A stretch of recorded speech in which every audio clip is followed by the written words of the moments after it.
অশোক বনের অশোক গাছ।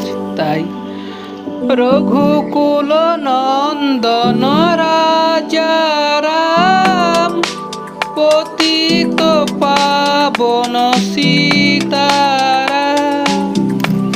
দশরথ নন্দন রাজা রাম, পতিত পাবন সীতারাম।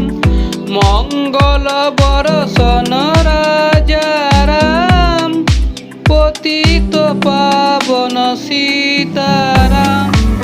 ঈশ্বর আল্লাহ